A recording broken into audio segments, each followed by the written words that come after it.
Okay, fantastic. I can see that we are now live in the group. Firstly, apologies for the delay in getting this live.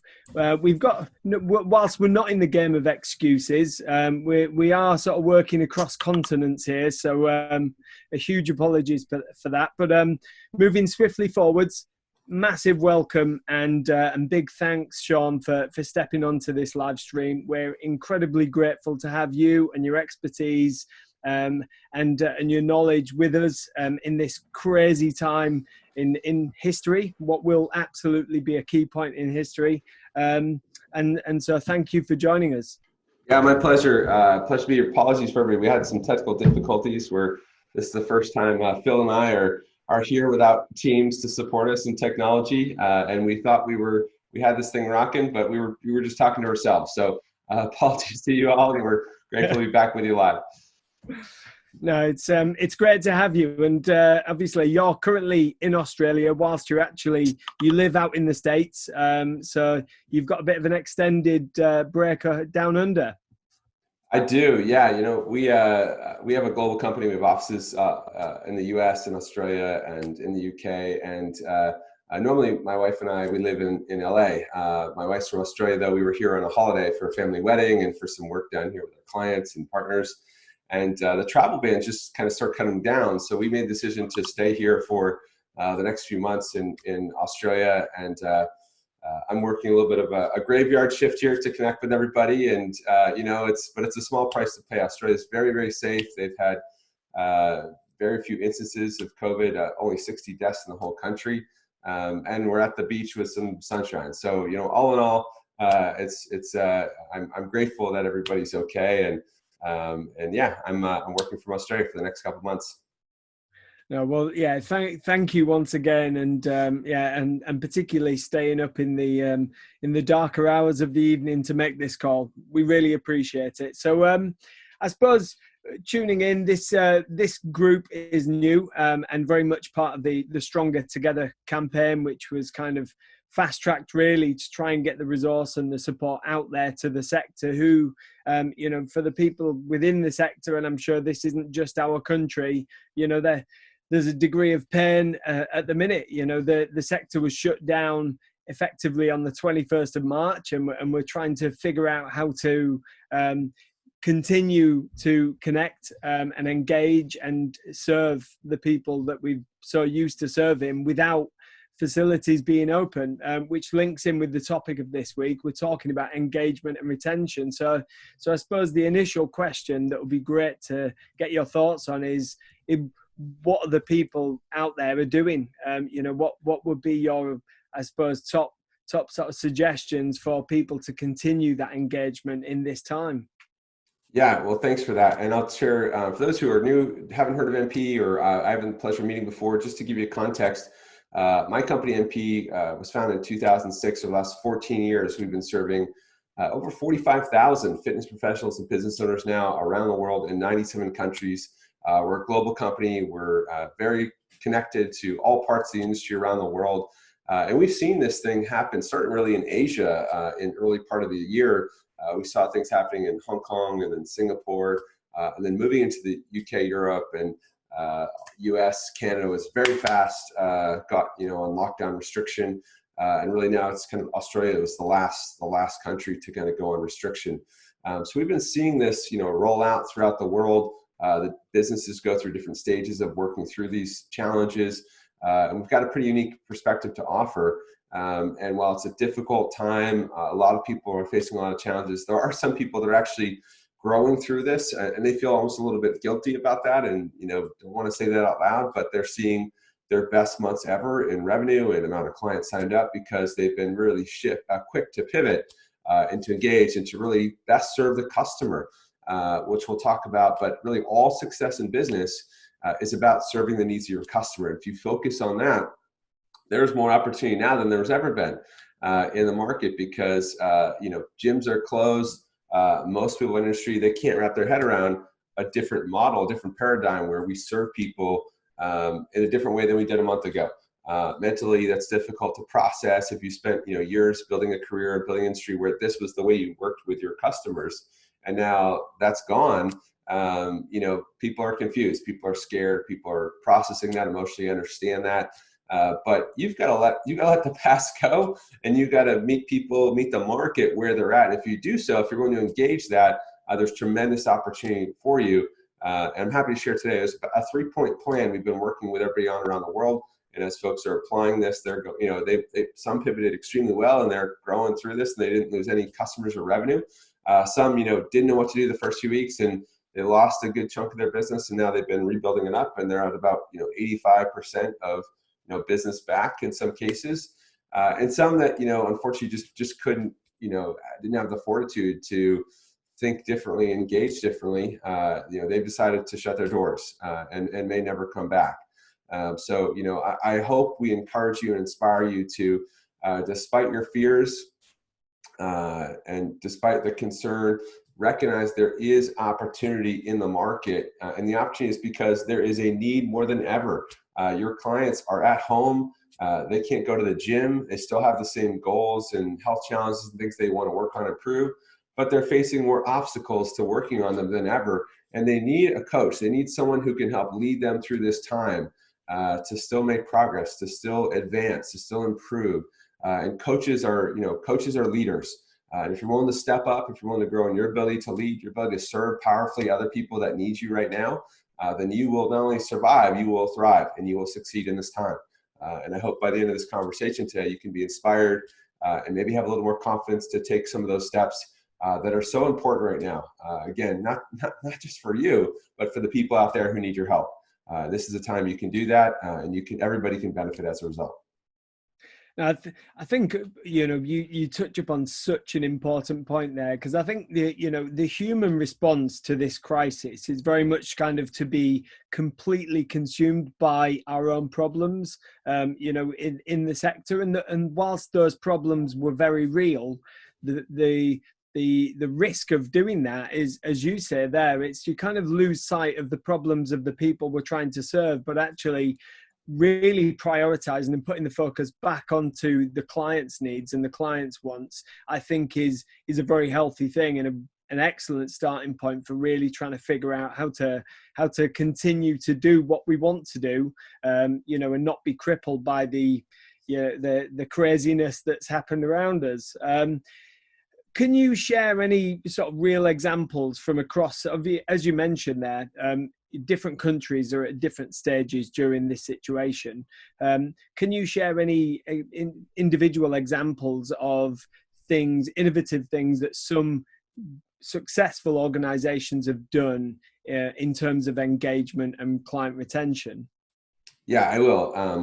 And I will preface that. I'll get to that in just 1 second. Preface the first step to all this stuff, if you really want to be successful right now, and really any time in life, is to get your head right for success. So not just recognize the opportunity you have here, but to really, open up your calendar. This is what I say to all our clients: open up your calendar, show me an hour in the morning before anyone else gets up, before you do other things for other people, where you're going to focus on yourself, your own personal development. We like to teach what's called the Miracle Morning Principle. I've written a great book written by my friend Hal Elrod.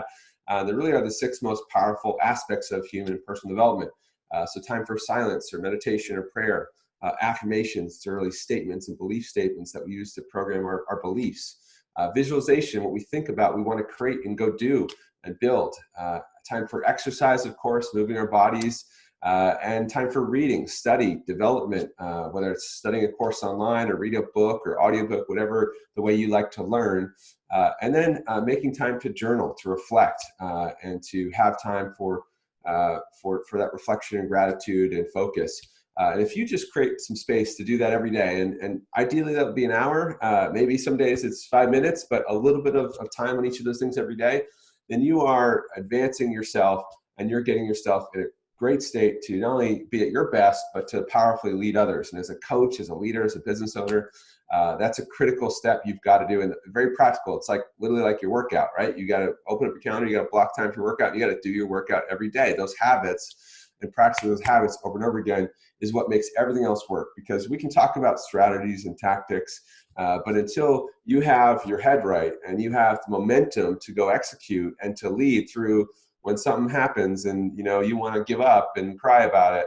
And if you don't have that fortitude and that mindset, then you're not going to succeed. So step one is absolutely work on you. And that's just not like nice talk. That is legitimate fact. You need that. I need that. We all need that. So make time for you. But step two is then work on your business. And when we talk about work on your business, there's really two things that matter right now. Number one, protect your cash. Cash is king. You can't, you know, in business, it's like oxygen. If you don't have oxygen, you can't breathe. And so you've got to get a handle on your cash. Now, if you're a smaller business and just you and your clients, and as a professional coach or trainer, that's going to be easier to manage. If you're a bigger business, you've got, you know, outgoings, you have rent, you have bills, and you know, payroll for staff. That's going to be bigger cash to manage. But get a line of sight. We teach the system at NP on cash forecasting. We like to say, know the stuff coming in, the stuff coming out by week for a rolling 12 weeks ahead. It allows you to start to drive your business by the windshield. A lot of people look at accounting. They look at, you know, what happened yesterday. That's called driving the rearview mirror. You can't drive a car very effectively that way. You got to look ahead, and that's going to show you where the potholes in the road are, where you've got to slow down, where you got to speed up, where you got to turn, where you got to renegotiate your commitments to protect cash. Cash is everything. If you're not confident how to do that, you need some help, reach out, we'll give you some direction. So cash is number one.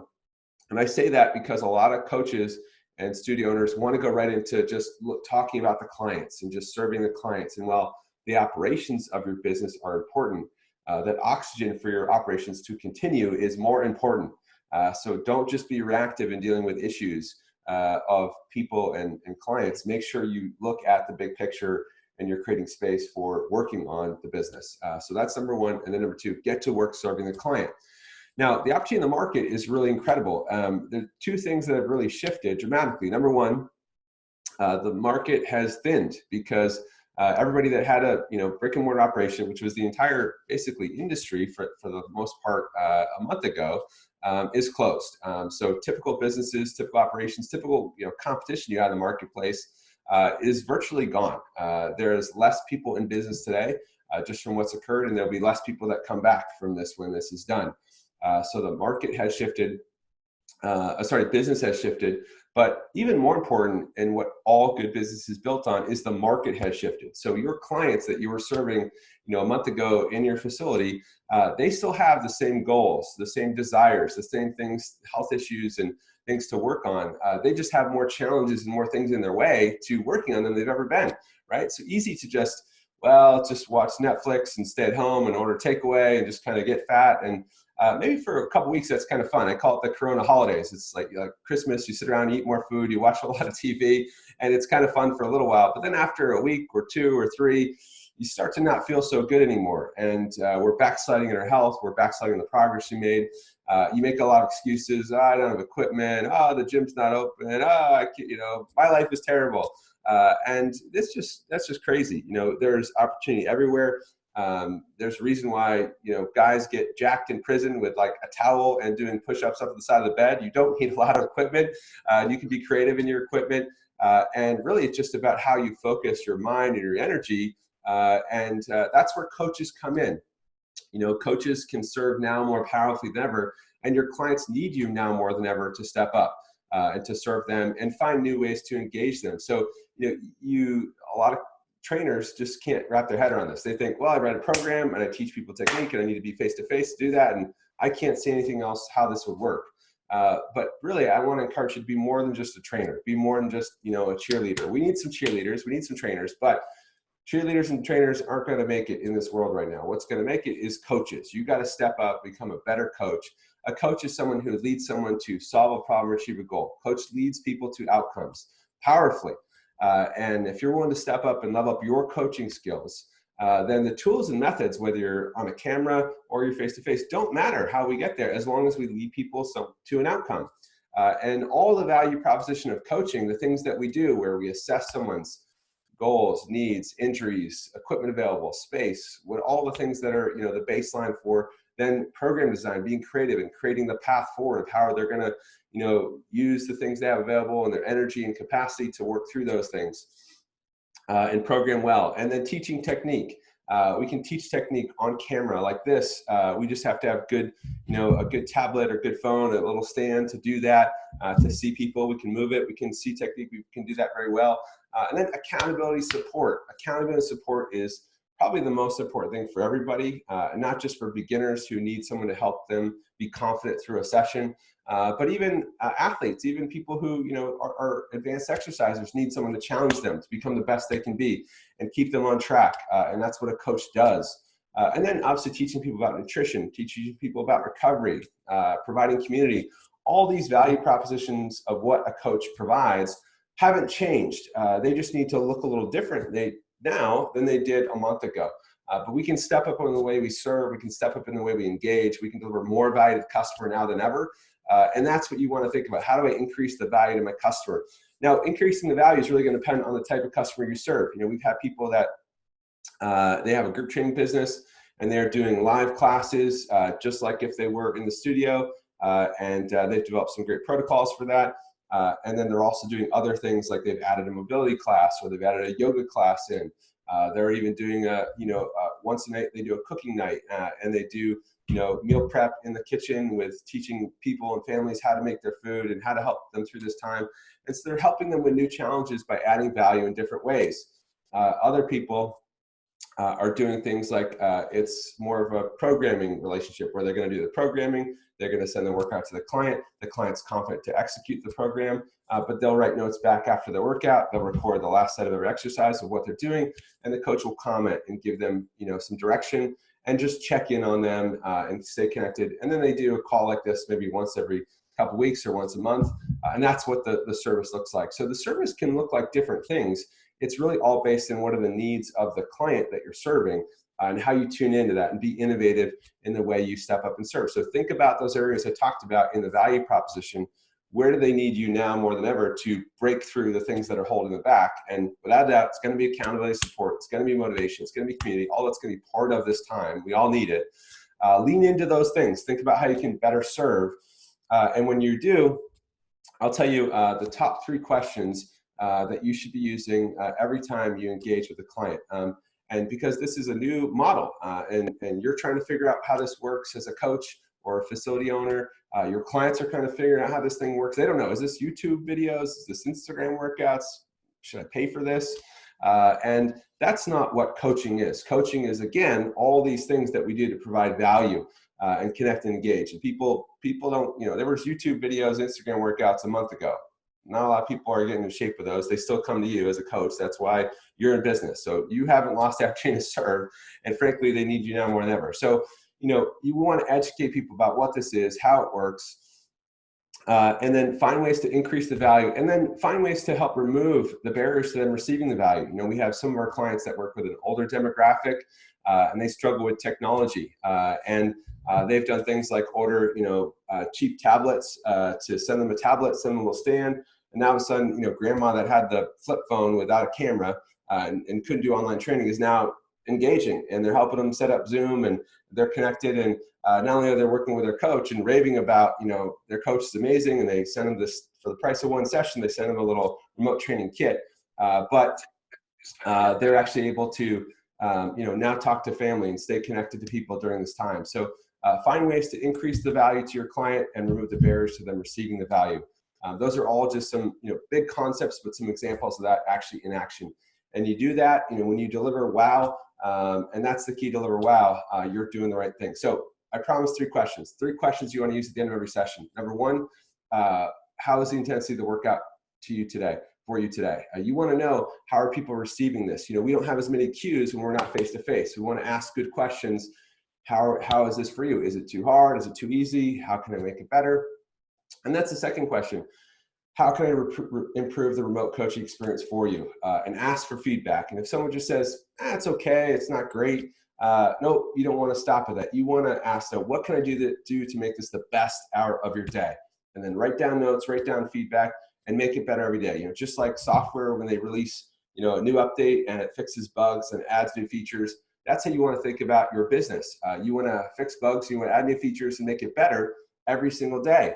And don't stop until you're delivering wow to your customer. When you're delivering wow to your customer, then you've got a great product, and that's something you can go market and sell. But right now, the first job is to make sure you're giving that value, you're delivering wow to the market. And once you've got wow, ask them to write you a brief testimonial, or send you a message or text or email, or record a short video about what they love about working with you remotely and why they'd recommend other people do it. Start to build that social proof of other people sharing their experiences, because what they have to say about it is way more credible and believable to the market than what you have to say about it. So focus on that, focus on serving, focus on delivering value, capture that social proof, and just don't stop till you're blowing people's minds and giving them so much support that they can't stop raving about you. When you do that, you've got a great business, and then we can move into sales and marketing for new customer acquisition. And I'll pause, and we can just unpack that for a moment. No, it's some really good points there, Sean, and thank you very much. And I think what you're saying is put your client at the heart of everything. Put them in the center of the circle and build your understanding and that support, and as you said, that value around that individual. A lot of people might be familiar with working in a virtual capacity, and so for this, the transition to being a little bit more digital with how they connect with the client isn't that much of a jump. For other people, this is completely brand new. And I just wondered, from your experience, can you offer perhaps any sort of top tips or recommendations for someone who's perhaps just completely alien to the world of, engaging with clients digitally? Yeah, well, the biggest point is not we're on camera. Okay, that's pretty easy part, right? If you don't know how to do that, ask for help. We'll give you some direction how to get a camera and how to turn it on. But everything that we do to serve the market is based on the needs of the client. And so if you want to know how to serve people better, just talk to your clients. What are your goals? What are the challenges you're facing in working on your goals? Have you gotten a workout in today? Why not? I didn't feel like it. So how can I help you? Well, show up and, provide some accountability and help show me what to do, and be there, just be present with me. Right. So, okay, great. I'm going to lean in. I'm going to do that. We're going to get on camera. I'm going to design the workout. We're going to do it together. I don't have equipment. Great. I'm going to design a workout with no equipment, or with a towel, or with, a bag of bricks. It doesn't matter what the resistance is. It matters that we actually get, muscle fatigue, and that's going to have a dose response. So again, assess what the needs are of the client and just step up to create solutions. When you focus on that, what is the problem? Get to know the problem better, and how to create, innovate solutions to lead people to solve the problem. It's frankly easy job. That's the job. So, the skills you have in coaching and program design, all those things are valid, but none of that matters unless you focus on the needs of the customer. What do they want? What's standing in their way? How do you help them get over the wall? That's your job as a coach. Help get more people over the wall, or help them lower the wall. So it's easy to get over. Either way, get them over the wall. Yeah. So the three key, as you said, just to, I suppose, recap, is kind of understanding what your clients' wants are, identifying the barriers, and then figuring out how to get beyond those barriers and not be hindered by them. And I suppose different things in different ways are going to work for different people. Live sessions might work for some. Programming with some accountability attached in there might work better for others. So it's a case of figuring that out and asking open questions, and I suppose, not making the assumptions. That's it. Yeah. Just ask questions, and whatever you do, innovate every day, make it better every day. You do a week with a plan. How did the plan work? What worked? We call this the retrospective, right? So it's a term from Scrum and software, methodology, but it really is these questions of, at the end of the week, what worked well, what didn't, where can we improve, identify the things that you think you can improve, find 2 or 3 things that you want to action for next week to make it better, and just make it better. And you can do that daily, you can do that weekly, but just find ways to improve and make it better all the time. Give more value to the customer, and you're always going to be going the right direction. That's the big key, and it's really that simple. And that's the way you want to encourage everybody to think about it. Well, I think just one thing I just want to mention is, obviously we're streaming live. So if you do have any questions that you would like to throw to Sean, please do it now, because time is absolutely flying. We'll do our best to respond to that. Have you got any tips in terms of community building in a, because obviously when you've got a physical place, that community element can quite naturally and organically generate. People are going and gravitating to the same place to work out, and those kind of interrelationships just develop naturally. Have you got any tips on how to perhaps encourage that in a virtual capacity or sense? Yeah, absolutely. Several ways to, what community means is connection. How do I create connection? And there's several ways you can do that. We have some people doing that with a Facebook group, some people doing that with a WhatsApp group. But communities start with connection points for communication. So, based on how your clients like to engage, what mediums like to engage, find a place to start facilitating communication, and then start to create, really events is one of the easiest things to do. Create events that people can, get value in and come and connect with each other, as well as, enjoy it. So, we have some people that, obviously kids are home from school. Parents are losing their mind. They're doing, sessions on the morning, and bring the kid, and it's a family PT session. You get to work out with your kids and, with your partner. And that's, part of the community. And they have also where they're doing, once a week they're doing a meal prep, and everybody gets together, they cook together in the kitchen on camera, and they share a recipe, and they walk it down. And it's a great thing to connect and engage. We have some women's group fitness businesses that are doing a day where they do like wine. They all have their wine, and they all chat, almost like if you're at the pub. So that's a great one. We had one of our clients in West Hollywood that they did a 80s dance night party, and they had a dance instructor come in and teach, dance moves from the 80s while they played 80s music. People loved it, blew their minds. They had some nurses even from the hospital that said, we want to book this every week with you, Ken, and with other nurses and the doctors at the hospital. And so they've just been really fun things that, get to know your client, get to know what they enjoy, what they like, and create events, virtual events. And also having things that people can connect and share and reach out and ask questions, support each other, check in. Just having those little touch points goes a long way. So, have fun with this thing. If you're not having fun with it, you're doing it wrong. That's a big lesson to the whole thing. I think what you touched on there is kind of a big part of what people get from going to the gym or going to a studio or going to a PT is the social aspect. Obviously, they have fitness-related or health-related goals, but a big part of the value is that social aspect. So, some really good examples there of creative and innovative and fun ways that communities can be built by purely focusing on the social element. And yeah, sounds a lot of fun. I'm gutted I missed the 80s disco.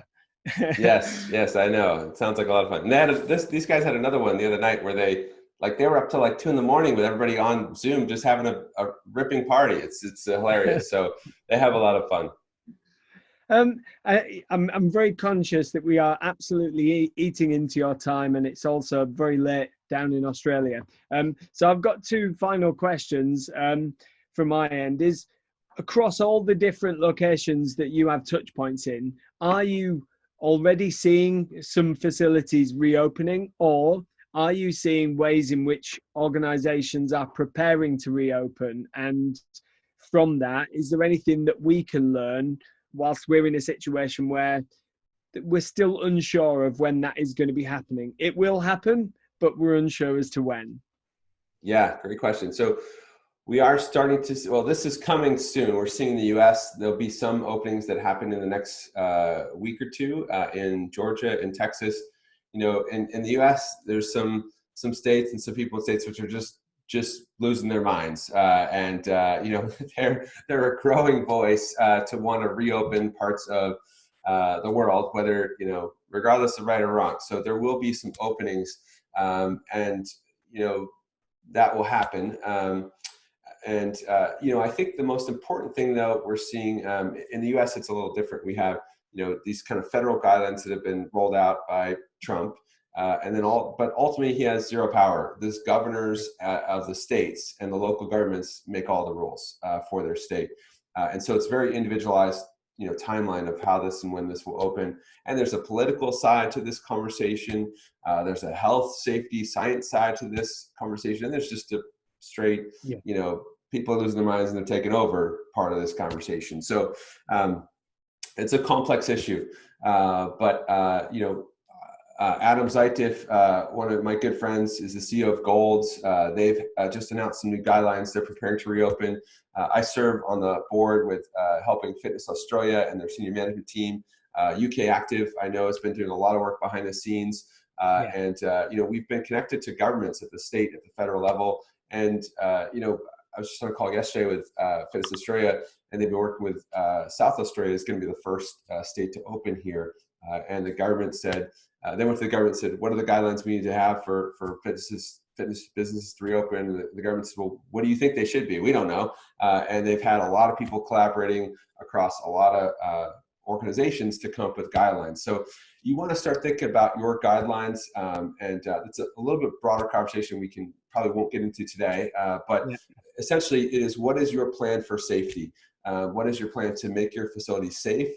Looking at some of the principles of how far apart people should be, where you might limit some classes and groups, what your cleaning policies and practices are, how you want to have people sign waivers when they come in and really declare that they are safe, they haven't traveled overseas, and temperature checks. Some facilities are going to issue temperature checks on the way in the door. So again, what are going to be your points, and just start making a list of points for things that you do to ensure safety and health and safety in your facility, and then will help encourage confidence in the market to come back when they're able to come back.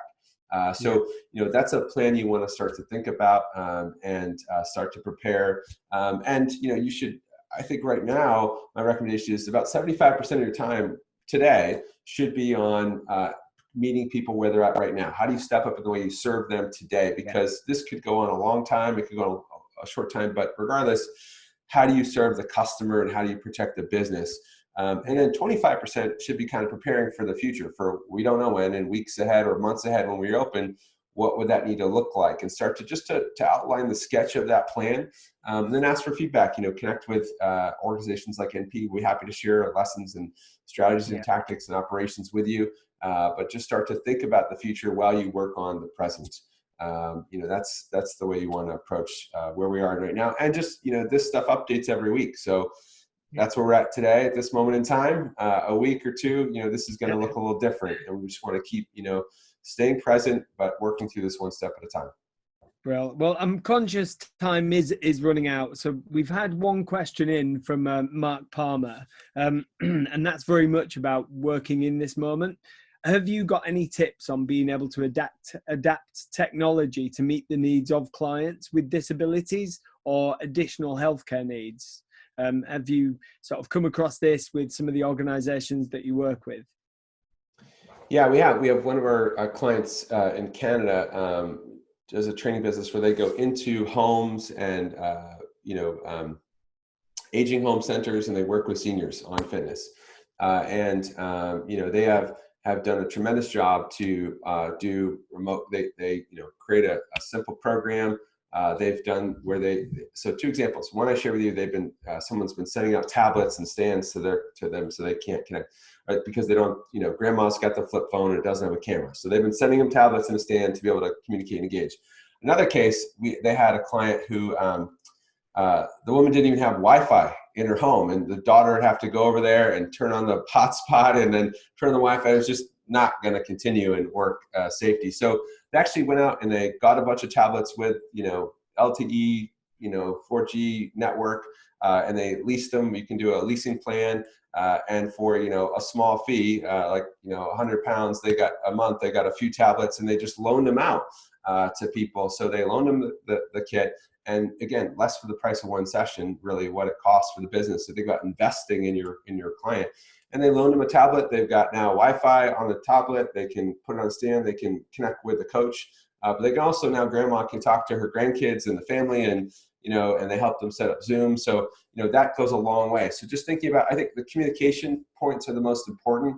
How do we make good communication? And that is really just having internet and having a good screen and a camera. Number one. Number two is just assessing what do they have available to them. If they have a small space, they don't have a lot of equipment, that's okay. We can be creative in using, a bag of bricks. We can use a bottle of wine. We can use, a washing, detergent bottle filled with, some heavy, liquid or a jug of water. We can do lots of things to create creative ways to have resistance for strength. And strength training, I think, is the most important right now. When people get weak, that's when bad things happen. They lose their stability, lose balance, all kinds of things go down. So you want to help them find ways to keep up with some strength training. It doesn't matter if we're gaining a little bit extra, from being sedentary, that'll come back quick. But the strength is, especially for senior population, the strength is the part we got to keep them going. So make sure you focus. We don't design the crazy long session with all the bells and whistles. We focus on the core strength exercises, the complex movements that are going to keep them strong during this time when they need to be strong. So that's where I would, again, depending on the need of your client, those would be some general guidelines to think about. Yeah, and as you say there, I suppose working with more specialist populations, it's about simplicity and understanding as well, because not being in the same physical space as the client or the individual, it's about reducing that level of risk by just making sure that whatever activity or exercise you're prescribing, it's simple to do for them, and obviously you can use that good technology to support it. Brilliant. Well, Sean, thank you so much for your time.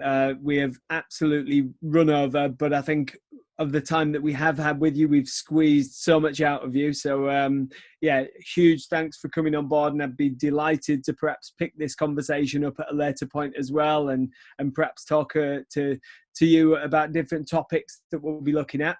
Obviously, you're on board as a supporter, so anyone watching this, please check out the hub. There's multiple links within this group back to the hub, and you'll certainly be hearing from Sean once again, I'm sure, over the coming days and weeks. So huge thanks, Sean. I'm not sure if it's pre-sleep or post-sleep, but I will leave you to your evening, and just want to say thanks once again. Yeah, my pleasure. And we'll encourage everybody, check us out online as well. If you have more questions we didn't get to in this call, we've got some free links and resources. I know there's tons in the hub. We've supported those as well. But if you check out on Facebook, just NP Community, tell them you were on this live with us. You can get in. We've got some other links and resources available. So check us out. Also, we've got a guide filled with a bunch of tools and resources that you can get access to, and the links in the group. So come check it out, or npcoachescorner.com. I'll put the link there. If you'd like to speak with someone a little more personally about your situation, you can register time to do so. Our team is extremely busy right now around the world. A lot of businesses need a lot of help. But if you're serious about wanting to get more clarity around your situation, we'd love to connect with you. We'd love to learn more about your business and see if we can give you some direction. Whether we can work with you or not in the future, no worries. We want to help you just get clarity about how to progress, because this industry needs coaches more than ever to step up and lead powerfully to help the market. And I hope we inspire you to do so. So thanks again for having me, Phill, and wish everybody all the best today. Pleasure. All right. Well, take care. Thank you once again, Sean. Bye-bye.